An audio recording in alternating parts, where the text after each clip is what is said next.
Baik, bismillahirrahmanirrahim. Assalamualaikum warahmatullahi wabarakatuh. Alhamdulillah, pada pertemuan kali ini kita melanjutkan pembelajaran materi akidah akhlak untuk kelas 7 ini di bab keempat tentang adab sholat dan berzikir. Gimana kabarnya anak semua? Sehat ya?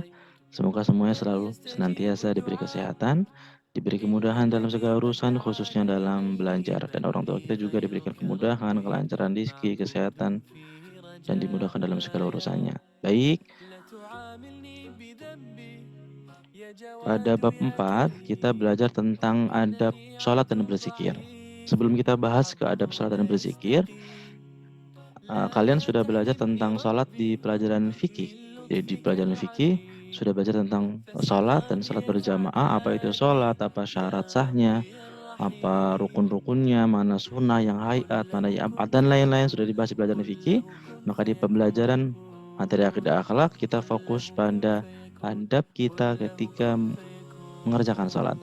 Sebelum kita cari tahu dulu artinya, sholat itu berasal dari bahasa Arab yang artinya adalah doa. Jadi sejatinya ketika kita sedang sholat itu artinya kita sedang berdoa kepada Allah, meminta kepada Allah, berbicara langsung, bermunajat kepada Allah Subhanahu wa taala. Kemudian secara istilah, sholat diartikan sebagai suatu ibadah yang tersusun dari beberapa perkataan dan beberapa perbuatan. Jadi kemarin belajar di fikih ada rukun yang af'al, ada yang qaul, ada yang dari hati gitu ya.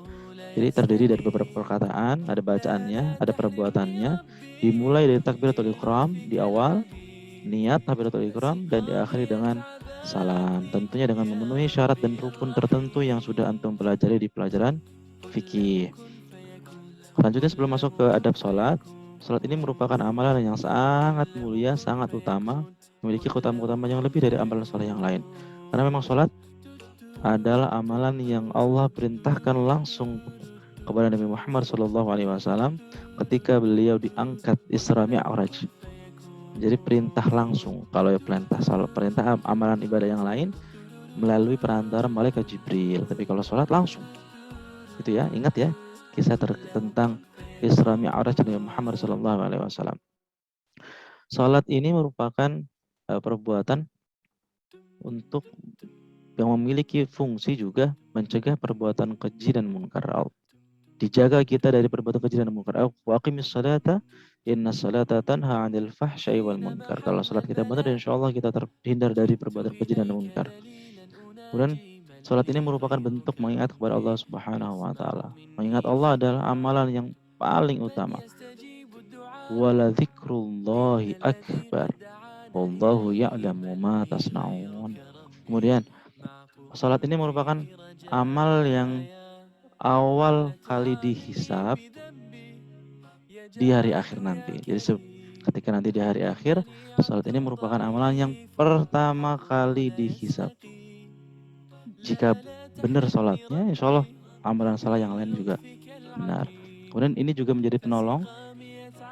Salat menjadi penolong bagi kita. Ya ayyuhalladzina amanu sta'inu bis-sabri was-shalah. Allah menyuruh kita untuk minta tolong dengan apa? Dengan salat dan dengan sabar. Kemudian dia juga sebagai penghapus dosa dan bentuk syukur kita kepada Allah Subhanahu wa taala.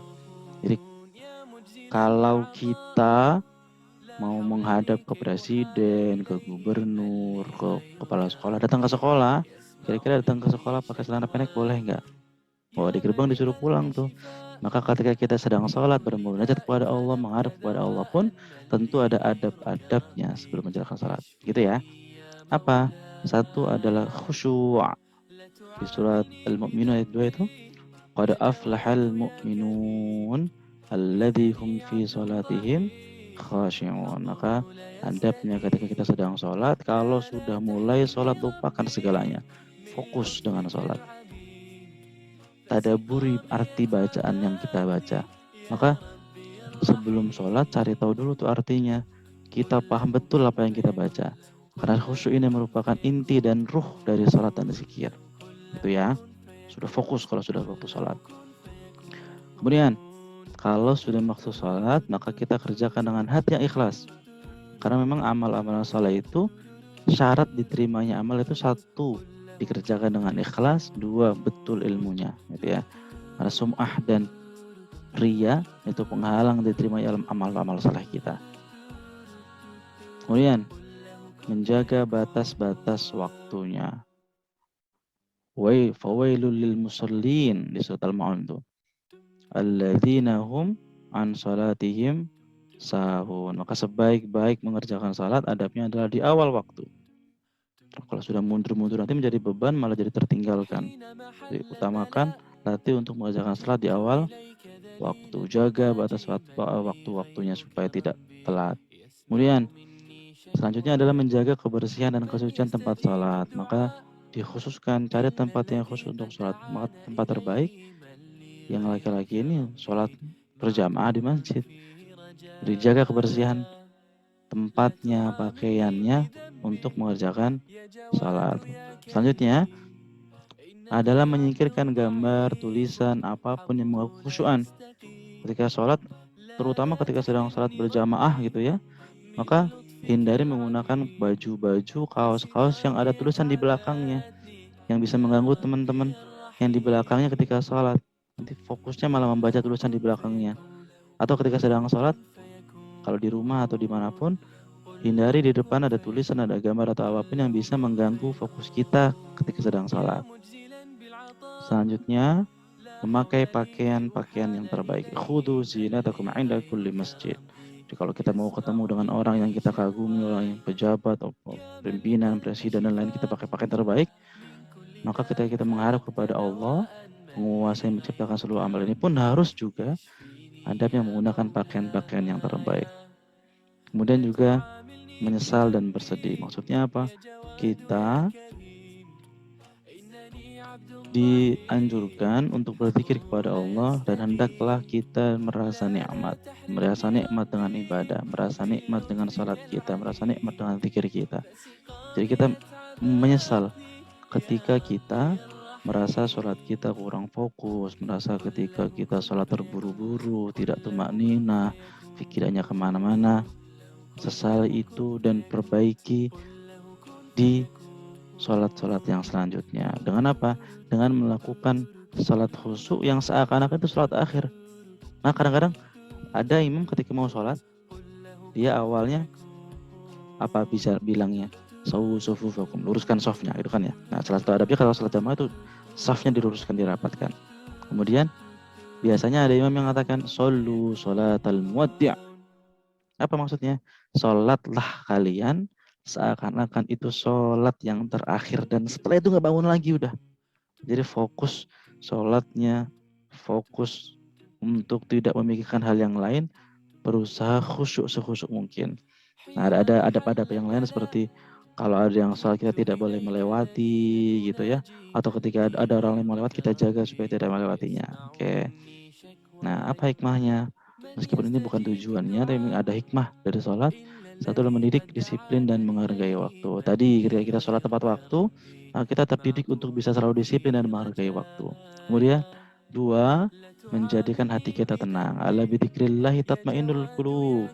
Kalau kita sudah sholat, kita ada apa-apa mintanya sama Allah, yakin bahwasanya Allah mengabulkan dan memberikan kita yang terbaik, maka insya Allah kita hatinya tetap menjadi tenang. Kemudian, menyadarkan hakikat kita manusia sebagai seorang hamba, yang kita sebagai hamba selalu harus beribadah kepada Allah Subhanahu wa taala. Kemudian menanamkan nilai tidak ada yang memberikan pertolongan dan kenikmatan selain Allah Subhanahu wa taala. Iyyaka na'budu wa iyyaka nasta'in. Kita minta tolong hanya kepada Allah.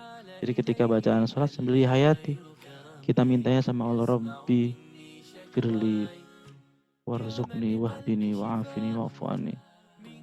Minta sama Allah. Allahumma ba'id baini wa baina khataayaya kama ba'adta bainal masyriqi wal maghrib. Jauhkan. Kalau kita sudah minta sama Allah, tenang hati kita, tanamkan bahwasanya selalu yang menolong itu Allah Subhanahu wa taala. Terjauh kita dari sifat-sifat syirik. Kemudian menjauhkan diri dari perbuatan keji dan munkar. Kita sudah senantiasa beristighfar ketika sholat, minta dijauhkan dari maksiat. Kalau kita mintanya benar, kalau kita mintanya dengan sungguh-sungguh, dengan ikhlas, Allah akan kuatkan hati kita untuk menjauhkan diri perbuatan keji dan munkar.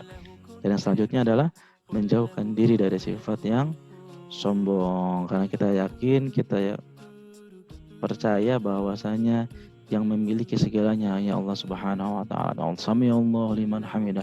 Rabbana lakal hamdu. Hanya milik Allah pujian. Gitu ya.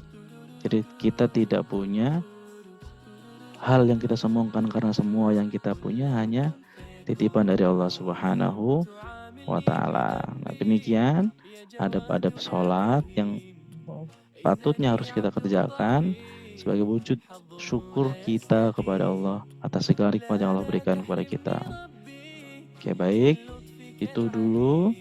Selanjutnya nanti adab zikir kita akan bahas di pertemuan selanjutnya. Oke, kita akhiri. Semoga semuanya sehat, mudahkan dalam belajar. Nanti ketika ada tugas cek di e-learning ya.